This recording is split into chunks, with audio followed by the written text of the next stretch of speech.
métodos de ejercicio y que la forma más rápida para poder mantener por un tiempo un poco más largo, hasta un minuto, la cantidad de ATP y de energía disponible es justamente a través de la vía de los fosfágenos. Y esta vía incluye a la creatina. Entonces, ¿qué es lo que sucede? Que esta creatina va a captar el fosfato liberado por el ATP por acción de la creatinsinasa. Y sabemos que la creatinsinasa tiene 3 isoenzimas. ¿Cuáles son?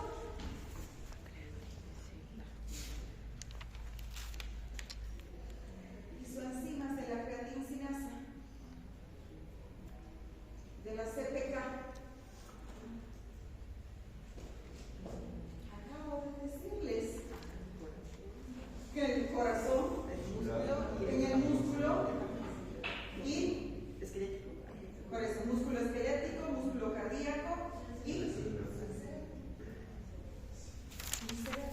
MM, MB y BB. Entonces, en estos 3 lugares tiene que haber creatina. La mayor cantidad, pues obviamente, está en el tejido muscular, es pero también está presente en las otras.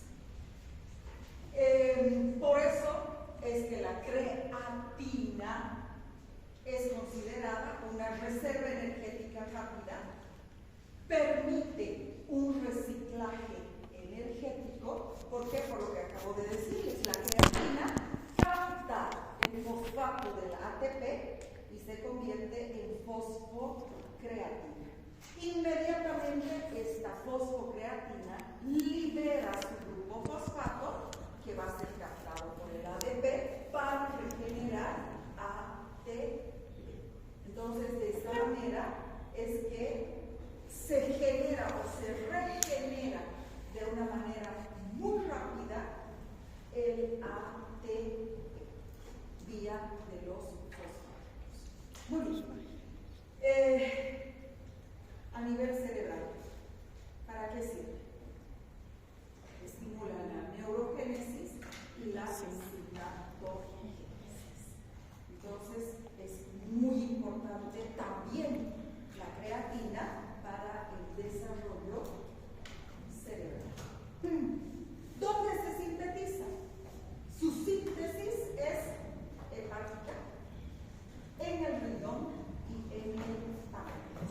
Se trata, como ustedes pueden ver, de un tripéptido, es un péptido muy pequeño, está formado únicamente por 3 ácidos o aminoácidos. ¿Cuáles son los 3 aminoácidos? Arginina, glicina y metionina. Entonces está formada solamente por estos 3 aminoácidos. ¿En qué situaciones actúa? Pues si necesitamos energía, entonces cuando el músculo realice actividad, contracción muscular vigorosa, y el ATP va a ser hidrolizado a ADP. El ATP se hidroliza a ADP. ¿Quién capta el fosfato? La creatina. Y se convierte en fosfocreatina por acción de la creatinsinasa. Pero esta reacción es reversible. Entonces, esta fosfocreatina, por acción de la misma enzima, la creatinsinasa, libera el grupo fosfato, se regenera el ATP y nuevamente tenemos la creatina. ¿Está comprendido hasta ahí? Muy bien. Ahora, fisiológicamente y de manera espontánea, es decir, sin la intervención de enzimas, tanto la creatina como tanto la creatina como el fosfato de creatina se van a degradar, se van a metabolizar para formar el producto de desecho llamado creatinina. Es una reacción de liberación de una molécula de agua, por eso aquí se libera agua, y cada día la creatina, un 1.1% de la reserva de creatina se convierte en creatinina.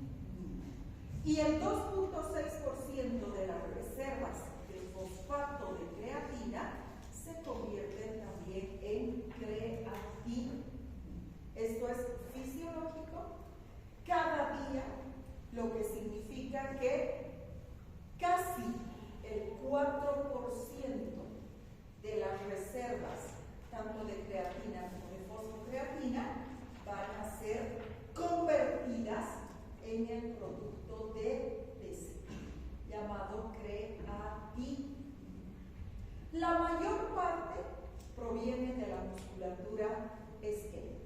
¿Por qué? Porque también es la mayor cantidad, es el lugar en el que la creatina se encuentra en mayor cantidad. Entonces, si hablamos de porcentajes, obviamente casi el 4% del tejido muscular va a ser lo que nos va a proporcionar los valores de referencia de creatinina en circulación sanguínea.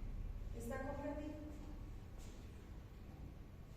Entonces, el producto de desecho nitrogenado recibe el nombre de creatinina y se sintetiza de manera continua, no enzimática, y lo que les decía, la mayor cantidad proviene del músculo esquelético. Una pequeña parte de la musculatura cardíaca y otra pequeña parte del cerebro. Entonces, esa es la creatinina. Se libera, se sintetiza a una velocidad constante y es proporcional a, me he saltado aquí, la masa muscular.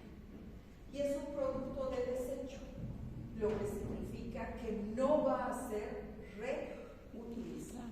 Directamente la creatina se degrada a creatinina y la creatinina tiene que ser eliminada. No sirve, simplemente es un producto de desecho. La cantidad de creatinina excretada es proporcional al contenido de fosfato de creatina, por lo que puede utilizarse para estimar la masa muscular. Entonces sirve para hacer cálculos matemáticos y determinar, de acuerdo a la cantidad de creatinina que se está liberando, qué cantidad de masa muscular tiene el paciente. ¿Cómo se excreta? Su excreción es vía renal. Tenemos una concentración de creatinina en sangre, en plasma, creatininemia fisiológica entre 0,7 y 1,5, con ligeras variaciones entre varones y mujeres. Las mujeres de 0,7 a 1,4 y los varones de 0,8 a 1,5. Entonces es mínima la diferencia entre varones y mujeres. Y la creatininuria tiene un valor fisiológico de 1 a 1,5, pero aquí hay una diferencia. Gramos. ¿Sí? Lo que significa que la creatininuria tiene que ser de 1000 a 1500 gramos en 24 horas. Ese es el valor de creatininuria en orina. No nos olvidemos que los valores en la muestra de orina solo tienen importancia cuando se calculan en orina de 24 horas. El valor en primera orina de la mañana carece de significado clínico diagnóstico. ¿Quién me dice por qué?